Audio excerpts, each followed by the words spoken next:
안녕하세요. 이바울의 인사이트 이바울 목사입니다. 하나님께서 우리를 행복한 삶으로 초청하십니다.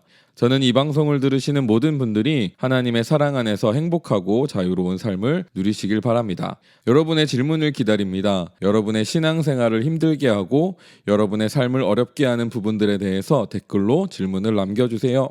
저희 팀과 그 대답을 들으시는 모든 분들께 정말 큰 도움이 될 것입니다. 오늘은 존중의 문화 5번째 시간입니다. 우리는 계속해서 이 세상이 정죄의 문화로 가득 차 있고 하나님께서는 우리를 통해 존중의 문화로 바꾸길 원하신다는 내용을 나누고 있습니다. 이제는 정말 실제적인 내용들을 나누려고 합니다. 이것이 우리가 존중의 문화 속에서 자유를 누릴 수 있는 통찰을 줄 것입니다. 누군가가 우리에게 마음 상하는 말을 할 수 있습니다. 어떤 때는 그것이 내 존재를 파괴하는 심각한 정죄일 수 있고 어떤 때는 그것이 잘 듣고 받아들이면 내 영혼에 유익한 지혜일 수 있습니다. 우리는 그것을 어떻게 분별할 수 있을까요? 어떤 직장에 취직했습니다. 나를 가르쳐주는 직장 상사는 굉장히 예민한 사람입니다. 걸핏하면 짜증내고 화를 내고 심한 말을 합니다. 나를 향해서 하는 말은 대부분 강한 어조로 이루어져 있습니다. 처음 접하는 그 상황에서 내가 어떻게 해야 할지 도무지 모르겠습니다. 그 모든 게 정죄로 받아들여지는 분들이 있을 겁니다. 정죄의 문화 속에 완전히 빠져있던 삶을 살았다면 그 상사의 모든 말이 정죄로 받아들여져 그 상사를 미워하게 될 것입니다. 그래서 그 상사를 통해서 일을 배우고 인생을 배우고 성장할 기회를 잃게 됩니다. 엄청 큰 상처를 받게 되고 직장도 그만두게 되죠. 너무 크게 트라우마로 남게 되어 다른 일을 시작도 못하게 될 수도 있습니다. 그리고는 모든 게 그 상사 탓이라고 하면서 그 상사를 미워하고 분노하며 살아갑니다. 그렇게 오랜 시간 동안 아무것도 이루지 못하고 부정적인 감정에 빠져 시간을 버립니다. 이것이 정죄의 문화가 우리의 인생에 주는 최악의 결과입니다. 또 비슷한 경우로는 스스로 자기 자신을 그런 문제 있는 존재로 생각하는 경우입니다. 다른 사람의 정죄를 자기 정체성으로 가져가는 경우가 있습니다. 나는 아무것도 못한다. 나는 문제하다. 나는 쓰레기다. 이렇게 스스로를 생각하게 되는 경우입니다. 이런 경우도 동일하게 부정적인 감정과 생각에 사로잡혀서 시간을 허비하며 살게 됩니다. 너무나 처참하죠? 하지만 생각보다 이런 감정과 생각에 갇혀 전진하지 못하고 계속 뒤로만 가는 인생들이 많습니다. 저도 한때 미움에 사로잡혀서 제대로 된 길을 가지 못하고 정체된 채로 오랜 시간을 보냈습니다.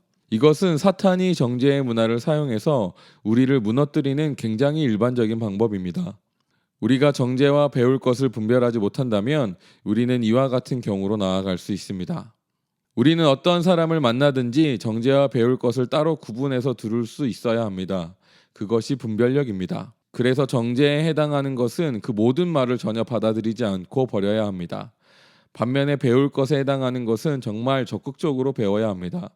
아무리 욕하는 사람이더라도 감사하면서 배워야 합니다. 정죄를 분별하는 가장 기본적인 원리는 내 인격에 대해서 말하는 것을 보는 것입니다.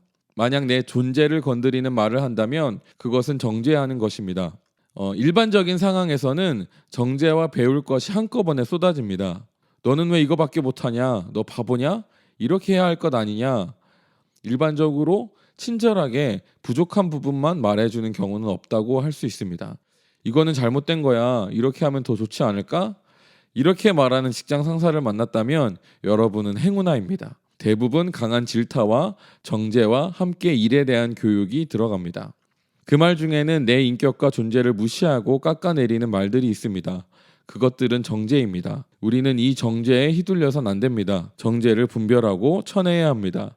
이것이 내 존재, 내 정체성을 흔들도록 내버려 두어선 안 됩니다. 아무리 뭐라고 해도 나는 그저 기능이 부족한, 배워야 하는 것이 많은, 성장이 더 필요한 존재라고만 생각해야 합니다.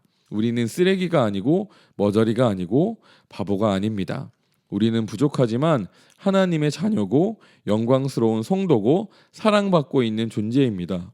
그런 폭언들로 존재에 스크래치가 생겼다면 우리는 하나님 앞에 나아가 하나님이 우리에게 하시는 말을 듣고 우리의 정체성을 새롭게 해야 합니다. 어떤 부족함과 연약함과 죄가 있을지라도 예수 그리스도 안에서 우리는 하나님의 자녀고 우리에게는 어떠한 정죄도 없으며 우리는 완전한 용서와 완전한 사랑을 받는 존재입니다.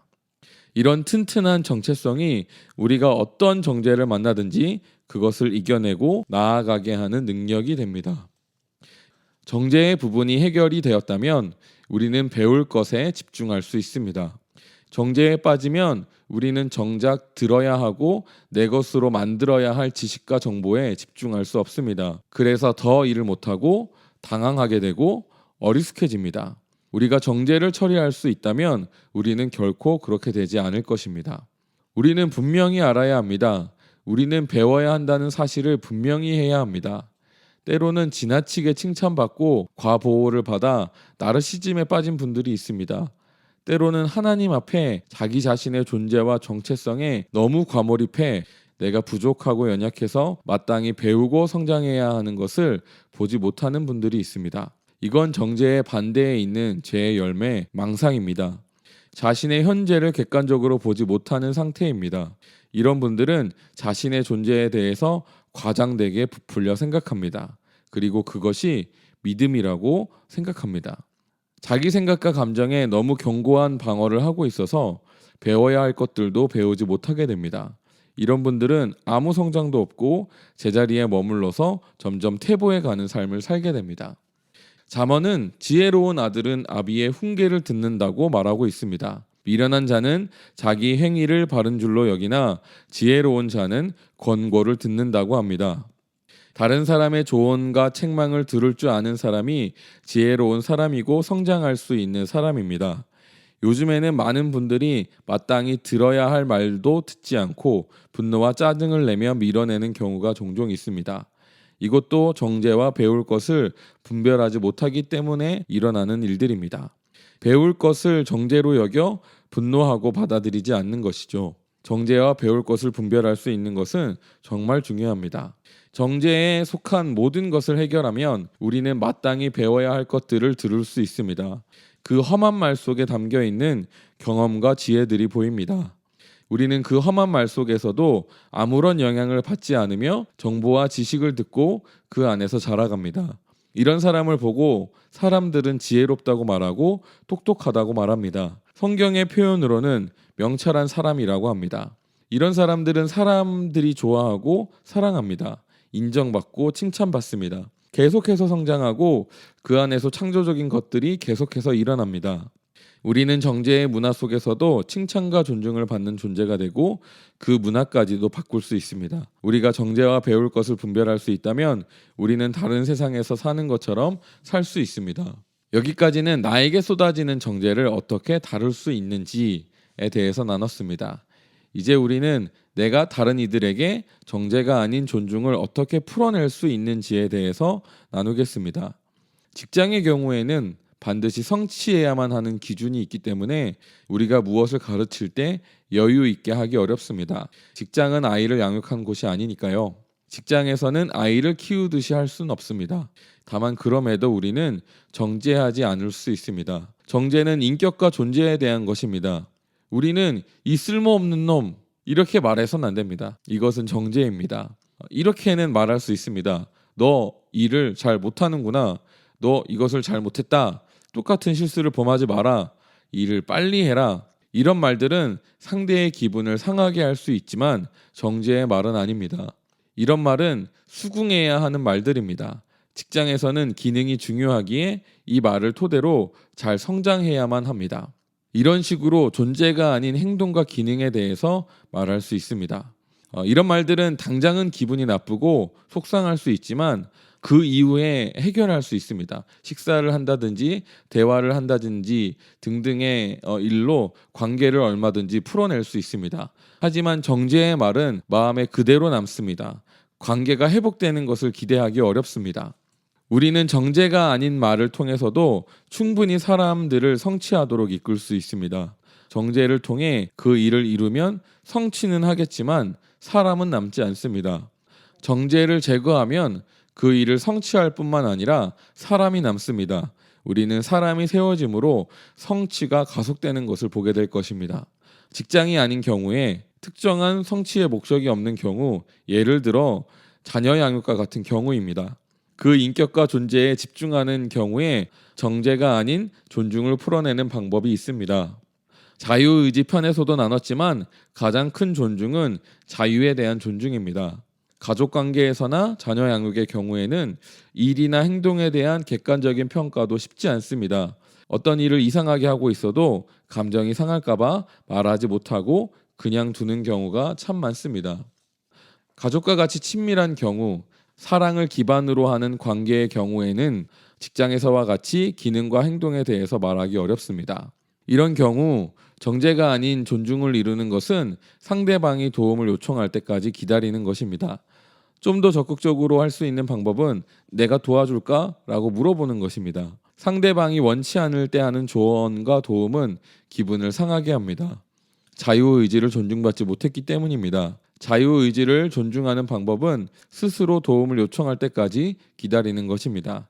적극적으로는 먼저 도움을 주겠다고 묻고 스스로 그것을 받아들이고 결정하도록 배려하는 것입니다. 자유의지가 없는 상태에서는 도움을 주고 가르쳐도 그 열매가 매우 미미합니다. 하지만 자유를 존중받은 상태에서 스스로 도움받기를 결정한 상태에서는 그 배움의 결과가 아주 좋습니다.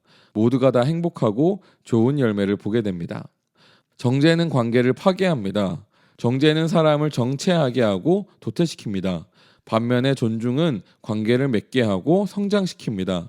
존중을 통해 생명이 살게 됩니다. 분별은 우리가 정죄의 문화 속에서도 선한 열매를 맺고 성장하게 해줍니다. 하나님은 우리가 정죄의 문화를 이기고 선한 열매를 맺고 행복하도록 모든 것을 다 예비하셨습니다. 이 컨텐츠를 들으신 모든 분들은 분별을 통해 정죄를 이기고 선한 열매를 맺고 행복한 삶을 누리시길 축복합니다. 네, 오늘은 여기까지 하겠습니다. 여기까지 청취해주신 모든 분들께 진심으로 감사드립니다. 이바울의 인사이트는 모든 성도들이 균형 잡히고 건강한 신앙을 갖게 되길 바랍니다. 여러분의 행복한 삶을 응원합니다. 이 컨텐츠가 마음에 드셨다면 구독과 좋아요 눌러주세요. 이 컨텐츠는 매주 토요일에 정기적으로 업데이트됩니다. 구독해주시면 최신 업로드를 바로바로 접하실 수 있습니다.